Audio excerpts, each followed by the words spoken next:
সারা বাংলাদেশে প্রায় 70% জেলায় রাসেল ভাইপার ঢুকে গেছে। সে বৎসরে 20 থেকে 40টা বাচ্চা দিতে পারে। আপনি পানিতে আছেন, ঠিক সেই সময় সাপ আপনার পায়ে কামড় দিয়েছে, আপনি নিশ্চিত থাকবেন যে আপনার শরীরে বিষ ঢুকবে না। কেন বলেন তো? এই রাসেল ভাইপার বাংলাদেশে যেটা ছড়িয়ে পড়েছে, এই রাসেল ভাইপার 100 বছর আগেই কিন্তু বাংলাদেশে থেকে প্রায় বিলুপ্ত হয়ে গেছিল। ডাক্তাররা বলতেছে যে এটা যদি দংশন করে তাহলে মানুষ মারা যাবে খুব শীঘ্রই। এরকম একটা বিপদ মুসিবতের সময় একজন মুমিন আমার বিশ্বাস থেকে করণীয় কিছু আছে কিনা? সাপের ব্যাপারে খুব সতর্ক করেছিলেন সাহাবীদেরকে। সেই সাপটা কোন সাপ দেখেন, নবীজি সাল্লাল্লাহু আলাইহি ওয়াসাল্লাম সেই সাপের ব্যাপারে আনা আয়েশা রাদিয়াল্লাহু তাআলা আনহা ক্বালাত আমরা রাসূলুল্লাহ সাল্লাল্লাহু আলাইহি ওয়াসাল্লাম বিকতলি জিত তুফিয়াতাইনে ফাইন্নাহু ইয়ালতামিসুল বাসার ওয়া ইউসিবুল হাবাল। আয়েশা রাদিয়াল্লাহু তাআলা আনহা থেকে বর্ণিত, তিনি বলেন রাসূল আকরাম সাল্লাল্লাহু আলাইহি ওয়াসাল্লাম পিঠে দুটি সাদা রেখা বিশিষ্ট বিষধর সাপ মেরে ফেলার নির্দেশ দিয়েছেন, কারণ তার দৃষ্টিশক্তি কেড়ে নেয় এবং গর্ভস্থ সন্তানের ওপরে বিরূপ প্রতিক্রিয়া সৃষ্টি করে। গর্ভে যে সন্তান থাকে, এরকম কোনো মাকে যদি এই সাদা রেখা বিশিষ্ট সাপ দংশন করে তাহলে সেই সন্তানের ওপরে ইফেক্ট করে, মায়ের ওপরে ইফেক্ট করে। এটা নবীজি নিজে বলেছেন। কোথায় আছে হাদিসটি? নবীজি সাল্লাল্লাহু আলাইহি ওয়াসাল্লামের এই হাদিসটি আম্মাজান আয়েশা সিদ্দিকা রাদিয়াল্লাহু তাআলা আনহা থেকে বর্ণিত। বর্ণনাকারী আয়েশা বিনতে আবু বকর সিদ্দিক রাদিয়াল্লাহু তাআলা আনহা এবং হাদিসের মান সহিহ মুসলিম ইসলামিক ফাউন্ডেশন থেকে যেটা অনুবাদ করা হয়েছে, সেখানে এই হাদিসটি আমরা যদি খুঁজি তাহলে পাবো। এরপর আসেন আরেকটি হাদিস, ওয়াকল আল আবতারু ওয়াদুত্তুফ ইয়াতাইনে। নবীজি কি বলছেন? লেজ খসে যাওয়া এবং পিঠে দুটি সাদা রেখা বিশিষ্ট সাপ। আব্দুল্লাহ ইবনে ওমর রাদিয়াল্লাহু তাআলা আনহু একটা সাপ দেখলেন, তারপরে এটার পিছু নিয়েছেন। অন্য সাহাবীরা ওনাকে বলছেন, এই তুমি কোথায় যাচ্ছ? এই যে সাপ আমি দেখেছি, নবীজি সাল্লাল্লাহু আলাইহি ওয়াসাল্লাম তো সাপ দেখলে মেরে ফেলতে বলেছেন, এই জন্য আমি মারার জন্য যাচ্ছি। তো সাহাবীরা বললেন, তুমি কি শোনো নাই যে ঘরে এবং ঘরের বাইরে যে সমস্ত সাপগুলা মানুষের আশপাশে থাকে, এই সাপগুলো তোমাকে দংশন না করলে, তোমার ক্ষতির কারণ না হলে তুমি তাকে হত্যা করতে পারবে না। এটা নবীজি নিজেই নিষেধ করেছেন। তাহলে কি এখান থেকে বোঝা যায় যে যেই সাপটা আপনার শরীরের জন্য ক্ষতিকর, আপনার জীবন বিনাশ করবে, সেই সাপকে আপনার হত্যা করতে হবে। আর কিছু সাপ আছে, আপনি জানেন কি না, সারা পৃথিবীতে যত ধরনের সাপ আছে 80% সাপ যাদের নাই, বিষ নাই, মানুষকে কামড়াইলে এই মানুষের শারীরিক কোনো ক্ষতি হয় না। এবং সাপের একটা নেচার আছে, কিন্তু আপনি যতক্ষণ পর্যন্ত তারে খোঁচাখুচি না করবেন ততক্ষণ পর্যন্ত কিন্তু কামড়ায় না। খেয়াল করে দেখেন, ধরেন আপনার পাশ দিয়ে চলে যাচ্ছে, আপনাকে প্রথমে কিন্তু ছবল মারে না। এটা সাপের একটা বৈশিষ্ট্য। কিন্তু এই রাসেল ভাইপার বাংলাদেশে যেটা ছড়িয়ে পড়েছে, এই রাসেল ভাইপার 100 বছর আগেই কিন্তু বাংলাদেশে থেকে প্রায় বিলুপ্ত হয়ে গেছিল। এটা সাহারা মরুভূমিতে পাওয়া যেত, আরব বিশ্বের বিভিন্ন দেশে পাওয়া যেত। বাংলাদেশে কিভাবে আসলো এই সাপটা? এখন আমরা জানি না যে এটা কারো ষড়যন্ত্র কিনা বাংলাদেশের কৃষিখাত ধ্বংস করার জন্য, যে এই রাসেল ভাইপার ছাড়িয়ে দিলে কৃষকরা ভয়ে মাঠে যাবে না, ধান কাটতে পারবে না বা জঙ্গলে যাবে না, কারণ এটার ইফেক্ট কিন্তু কৃষিখাতে অবশ্যই পড়বে। ডাক্তাররা বলতেছে যে এটা যদি দংশন করে তাহলে মানুষ মারা যাবে খুব শীঘ্রই। এবং ওই যে মেডিসিন বা ইঞ্জেকশন দেওয়ার পরে, অ্যান্টিভেনম দেওয়ার পরেও কিন্তু কাজ হয় না। অনেক সময় কিডনি বিকল করে ফেলে, হার্ট দুর্বল করে ফেলে, হার্ট বিকল করে ফেলে, এই জন্য মানুষ মারা যায়। এখন নবীজি সাল্লাল্লাহু আলাইহি ওয়াসাল্লামের সেই হাদিস থেকে আমরা স্পষ্টরূপে বুঝতে পারি, যেহেতু রাসেল ভাইপার মানুষের জন্য ক্ষতিকর। এবং আজকে দেখলাম পত্রিকায় ফরিদপুরের একজন লিডার তিনি ঘোষণা করেছেন যে রাসেল ভাইপার একটারে যে মারতে পারবে তার আমি 50,000 টাকা পুরস্কার দেব। তো এখন মানুষের জীবন আগে ভাই। প্রাণী, এই সাপ, পোকামাকড় যারা দংশন করে, এগুলো পরিবেশের ভারসাম্য অবশ্যই রক্ষা করে, কিন্তু মানুষের জীবনের জন্য যদি ক্ষতির কারণ হয়ে দাঁড়ায়, নবীজির ভাষ্য অনুসারে সেটাকে হত্যা করতে হবে। এবং ইভেন কুকুর, রাস্তায় যে সমস্ত কুকুর ঘোরাফেরা করে আপনার কোনো ক্ষতি করে না, তাদেরকে হত্যার কথা বলা হয় নাই। কিন্তু এমন কুকুর যদি থাকে যে এই কুকুর দেখলেই আপনার পেছন থেকে ধাওয়া করে, বাচ্চাদেরকে কামড়ে দেয়, এই কুকুরগুলোকে হত্যা করতে বলা হয়েছে। সুতরাং রাসেল ভাইপারের যে বিষয়টা, এটা হাদিস থেকে আমরা যেটা বুঝি, নবীজি সাল্লাল্লাহু আলাইহি ওয়াসাল্লাম বলেছেন ক্ষতিকারক যদি হয়ে থাকে তাহলে সেখানে তাকে হত্যা করা যাবে। এবার আসেন, সারা বাংলাদেশে প্রায় 70% জেলায় রাসেল ভাইপার ঢুকে গেছে। এখন সাপে কামড়াইলে বাংলাদেশে আমরা কিছু ভুল বা কুসংস্কার কাজ করে থাকি, যেগুলো আসলে চিকিৎসা বিজ্ঞানের আলোকেও অথেন্টিক না এবং কোরআন হাদিসের আলোকেও অথেন্টিক না। মনে রাখতে হবে, যখন কোনো বিষয় আপনার শারীরিকভাবে কোনো ক্ষতি করছে, প্রথমত আপনাকে কারণটা বের করতে হবে যে কী কারণে এটা হলো। সাপে কামড়াইছে, সাপে কামড়ানোর পরে এই বিষটা কিন্তু আপনার শরীরের মধ্যে ঢুকতেছে। এখন আপনি শরীরের মধ্যে বিষ ঢুকেছে, ওই জায়গাটা না বেঁধে আপনি নিয়ে গেলেন ওঝার কাছে। ওঝা কী করতেছে, ওই তদবির করতে করতে করতে করতে, আগে যেমন বাংলা সিনেমায় দেখা যাইতো ওই যে বিন বাজাইতেছে আর কাইটা যেই সাপটা দংশন করছে এ আবার উড়িয়া চুলাইতেছে একেবারে। হ্যাঁ, আসার পরে ওখানে মনে করেন মুখটা দিয়ে আবার মনে করেন বিষ বাইর করে ফেলে। এগুলো মিথ্যা কথা ভাই, এগুলো কোনো ভিত্তি নাই। তবে হ্যাঁ, নবীজি সাল্লাল্লাহু আলাইহি ওয়াসাল্লামের সাহাবীরা একটা কাজ করেছিলেন, সূরা ফাতিহা পড়ে ওই জায়গাটায় থুথু লাগিয়েছিলেন, তারপরে ওইটা বের হয়ে গেছিল। এর মানে এই না যে থুথু লাগাইলেই সাপের বিষ বাইরে হয়ে যাবে। কামড়াইছে রাসেল ভাইবার, আর আপনি নামাজ পড়েন না, রোজা করেন না, থুথু লাগাই দিতেছেন, থুতুকে ওখানে কপ ফেললেও কিন্তু বিষ বাইর হবে না।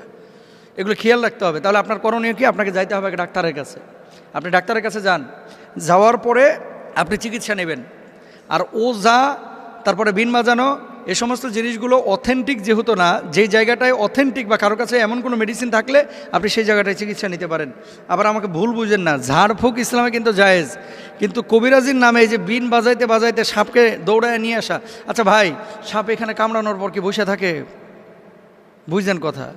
ধরেন কামড়াইলো উত্তরা 10 নম্বর সেক্টরে, সাপটা 10 নম্বরে কামড়ায়া ওই ভাসতে ভাসতে ভাসতে ভাসতে রাত্রে সফর করতে করতে টঙ্গী চলে গেছে। এখন আপনি এখানে বিন বাজাইতেছেন, ও টঙ্গী, সাপ আছে টঙ্গীতে, উত্তরা 10 নম্বর থেকে গাড়ির আওয়াজে সাপ বিনের আওয়াজ পাইবে কিভাবে? জিনিসগুলো কিন্তু একটা ভাবার বিষয়। তাহলে আমরা এই বিষয়গুলো খেয়াল রাখবো। সাপে কামড়াইলে চিকিৎসা নেওয়ার চেষ্টা করব। সাপে কামড়ানো জায়গায় তৎক্ষণাৎ পরিষ্কার করে ব্যান্ডেজ বা সুতির কাপড় দিয়ে ঢেকে দেব, এটা ডাক্তাররা বলছেন। এবং সেই জায়গাটায় রশি দিয়ে হালকা করে বেঁধে দিবেন যাতে করে বিষটা উপরে যাইতে না পারে। মনে রাখবেন, আপনি পানির মধ্যে পা দিয়ে রেখেছেন, পানিতে থাকা কোনো সাপ যদি পায়ের ওপরে কামড় দেয়, এটা খুব মনোযোগ দিয়ে শুনবেন। আপনি পানিতে আছেন, ঠিক সেই সময় সাপ আপনার পায়ে কামড় দিয়েছে, আপনি নিশ্চিত থাকবেন যে আপনার শরীরে বিষ ঢুকবে না। কেন বলেন তো? সাপটা যখন কামড় দেয়, বিষটা যখন এই তার দাঁত থেকে বা মুখ থেকে ছাড়ে, বিষটা ছাড়ার সাথে সাথে পানির সাথে মিশে ওই বিষটার শরীরের মধ্যে ঢুকে না। এই জন্য সাধারণত বিষধর সাপ পানির মধ্যে কামড় দেয় না। এই ধরা সাপ টোরা সাপ যেগুলো কামড় দেয়, চিন্তার কোনো কারণ নাই। কিন্তু শুকনো জায়গায় যদি আপনারা সাপে কামড় দেয়, বি কেয়ারফুল, এখানে আমাদের সচেতন হতে হবে। অনেকে সাপে কামড় দেওয়ার পর ওই জায়গাটায় মুখ লাগায় চুষে বিষ নামানোর চেষ্টা করে, এটা সম্ভব না। চুষ দিয়ে বিষ বাইর করাটা, এটা বিশেষ করে রাসেল ভাইপারের কোনোভাবেই সম্ভব না। আর বিষাক্ত সাপে কাটলে বাঁচার একটাই পথ, দ্রুত হাসপাতালে যাওয়া, আল্লাহর কাছে দোয়া করা, সূরা ফাতিহা পড়ে সেই জায়গাটায় ফুৎকার করা। যেহেতু এই সূরাকে বলা হয় সূরাতুশ শিফা, মনে রাখবেন, সূরা ফাতিহাটাকে বলা হয় সূরাতুশ শিফা। এবং সাহাবীরা এই আমলটা করে ফলাফল পেয়েছে। আমরা আমলটাও করব এবং হসপিটালেও যাব, আল্লাহর উপর তাওয়াক্কুল করব। আল্লাহ তাআলা তৌফিক দান করুন। রাসেলস ভাইপার নামের যে সাপের কারণে আমরা আতঙ্কিত, একজন মুমিন হিসেবে আমাদের করণীয় কোনো আছে কি না, একজন মুমিন হিসেবে আমাদের করণীয় কোনো বিষয় আছে কি না, যেটার মধ্য দিয়ে রাসেলস ভাইপার সহ বিষাক্ত সাপের ছোবল থেকে আমরা বাঁচতে পারি। রাসেলস ভাইপার এটা কোনো আতঙ্কের নাম নয়। বাঁচার জন্যে আপনি যেইভাবে সতর্ক হওয়া উচিত, সতর্ক আপনি হবেন। আমাদের যে ইকোসিস্টেম, চারদিকের ইকোসিস্টেমটাকে আমরা নষ্ট করে ফেলেছি। আমরা বেজি দেখলেই মেরে ফেলি। আমাদের দেশে গুই সাপকে আমরা হত্যা করি। আমাদের দেশে শিয়ালকে পেলেই আমরা শিয়ালকে মেরে ফেলি। যেগুলো সাপ খেয়ে ফেলে সেগুলোকে আমরা ধ্বংস করার মধ্য দিয়ে বিষাক্ত এই সাপ, যেটা একসময় বিলুপ্ত প্রায় ছিল, সেই সাপটি হঠাৎ করে এত পরিমাণ বেড়ে গিয়েছে। অন্যান্য সাপ যদিও বাচ্চা দেয় ডিমের মধ্য দিয়ে, ডিম পেড়ে সেই ডিম থেকে বাচ্চা বের হয়। আর এই হিমোটক্সিন লালন করা এই সাপটি এতটা বিষাক্ত, সে বৎসরে 20 থেকে 40টা বাচ্চা দিতে পারে। বিষাক্ত এই সাপটি আমাদের দেশের 28টি জেলা এই পর্যন্ত ছড়িয়ে পড়েছে। এই বৎসরে শুধু এই সাপের কামড়ে 10 জন মানুষ মারা গিয়েছে। বাংলাদেশে প্রতি বছর 4 লক্ষ মানুষকে সাপে কাটে। এই 4 লাখ মানুষ থেকে প্রায় 7,000 মানুষ মারা যায়। আমরা জানি না যে পরিবেশের ভারসাম্য রক্ষায় এই সাপের বিষেরও কিন্তু প্রয়োজন আছে। যারা অসুস্থ হয়ে যায়, ক্যান্সারে আক্রান্ত হয়, তাদের চিকিৎসায় সাপের বিষটাকে খুব বেশি আল্লাহ রাব্বুল আলামিন কার্যকরী ঔষধ বানিয়ে দিয়েছে। কিন্তু হিমোটক্সিন হওয়ার কারণে এই সাপের বিষটা এতটা মারাত্মক, আপনি অ্যান্টিভেনাম ইউজ করার পরেও মানুষটা মারা যেতে পারে, 25 দিন পরেও সে নানাভাবে তার কোনো অঙ্গহানি হতে পারে, এমনকি তার যেই অঙ্গে সাপটা কেটেছে ওই অঙ্গটা কেটে ফেলে দেওয়া লাগতে পারে। এরকম একটা বিপদ মুসিবতের সময় একজন মুমিন আমার বিশ্বাস থেকে করণীয় কিছু আছে কিনা? নবীজি সাল্লাল্লাহু আলাইহি ওয়াসাল্লাম এমন একটি দোয়া শিখিয়েছেন, সুনান তিরমিজির ভিতরে এই দোয়াটি এসেছে, হাদিসের কিতাবগুলোর ভিতরে এই দোয়াটি এসেছে। নবী করিম সাল্লাল্লাহু আলাইহি ওয়াসাল্লাম এই দোয়াটি আমাদেরকে শিখিয়েছেন। নবীজি সাল্লাল্লাহু আলাইহি ওয়াসাল্লাম বলছেন, আউযু বিকালিমাতিল্লাহি তাম্মাতি মিন শাররি মা খলাক। আমি আবার বলছি, আউযু বিকালিমাতিল্লাহি তাম্মাতি মিন শাররি মা খলাক। আউযু বিকালিমাতিল্লাহি তাম্মাতি মিন শাররি মা খলাক। সকাল সন্ধ্যায় 3 বার করে এই দোয়াটি পড়ুন। সকাল এবং সন্ধ্যায় 3 বার করে আপনি এই দোয়াটি পড়েন। আবু হুরায়রা রাদিয়াল্লাহু তাআলা আনহু বলছেন, 3 বার যে ব্যক্তি এই দোয়াটি পড়বে, নবীজি সাল্লাল্লাহু আলাইহি সাল্লাম শিখিয়েছেন, ওই ব্যক্তির জন্য, ওই ব্যক্তির উপর থেকে আল্লাহ রাব্বুল আলামিন যদি চান, তাহলে বিচ্ছু, সাপ, বিষাক্ত কোনো প্রজাতি যেটা ক্ষতি করার সম্ভাবনা আছে, ওই ব্যক্তির উপর থেকে আল্লাহ রাব্বুল আলামিন ক্ষতিটাকে কাটিয়ে দিবেন। এজন্য আমরা প্রত্যেকে দোয়াটা পড়ার চেষ্টা করি, বুঝে বুঝে আল্লাহর কাছে বলার চেষ্টা করি, আউযু বিকালিমাতিল্লাহি তাম্মাহ মিন শাররি মা খলাক। যত সৃষ্টি আছে, আল্লাহ সব সৃষ্টির যত অমঙ্গল আছে, সে অমঙ্গল থেকে আপনি আমাকে হেফাজত করেন। সাপের ছোবল বড় ভয়ানক হতে পারে, 100 মিনিটের ভিতরে আমার জীবনটা শেষ হয়ে যেতে পারে। এমনকি সাপে কাটার পরপরই শরীরটা ফুলে যেতে পারে, অঙ্গহানি ঘটতে পারে, মৃত্যুর দিকে মানুষটা ঢলে পড়তে পারে, কত রকমের ভয়াবহতা মানুষের উপর নেমে আসতে পারে। এই জন্য এই সময়টাতে আমি আপনি, বর্ষাকালে যেহেতু সাপের প্রাদুর্ভাব বেড়ে যায়, এই সময়টাতে আমরা সতর্ক হই। ফরিদপুরের একজন ব্যক্তি, তিনি এই সাপকে যে মারতে পারবে তার জন্য 50,000 টাকা তিনি বাজেট করেছেন, যে এক একটা রাসেলস ভাইপার যদি মারতে পারে 50,000 টাকা তিনি দিবেন। এটা কেন তিনি এটা বলেছেন? মানুষের মধ্যে এখন প্রচণ্ড ভয়ভীতি কাজ করছে। মানুষ কৃষিক্ষেতে যেতে পারছে না, ধান কাটতে গেলে ভয় চলে আসতেছে যে কখন না জানি সাপ আক্রমণ করে বসে। এই সাপ নদী পথে এক জায়গা থেকে আরেক জায়গায় ছড়িয়ে পড়ছে। আমাদের দেশের 28টা জেলাতে এখন প্রচণ্ডভাবে এবং প্রচুর পরিমাণে, যেহেতু বংশ বিস্তারে 20 থেকে 40টি বাচ্চা একবারেই সে দিতে পারে, খুব দ্রুত পরিসরে তার বংশ ছড়িয়ে পড়ে। এজন্য আমরা আল্লাহর কাছে এই আযাব থেকে পানাহ চাই।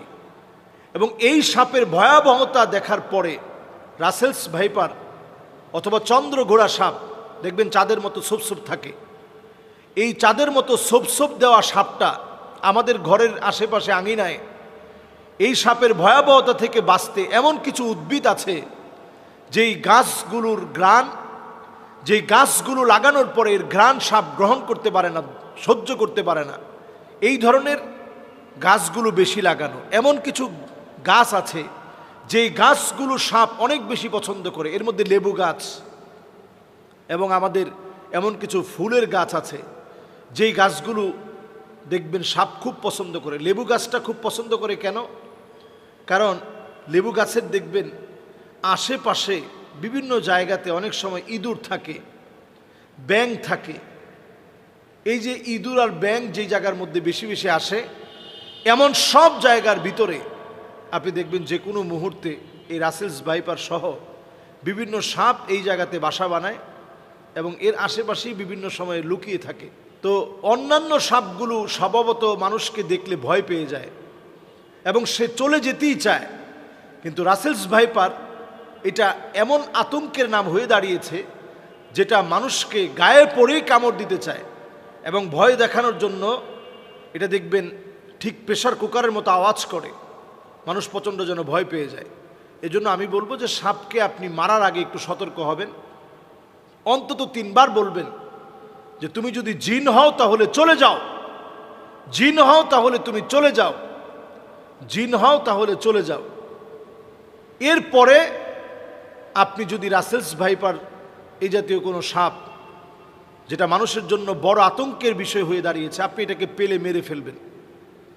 আমাদের দেশে সাপ রিস্কিউ করে যারা, এদেরকে আরও বেশি রাষ্ট্রীয় সম্মাননায় পদমর্যাদা দিয়ে তাদেরকে এগিয়ে আনা দরকার ছিল।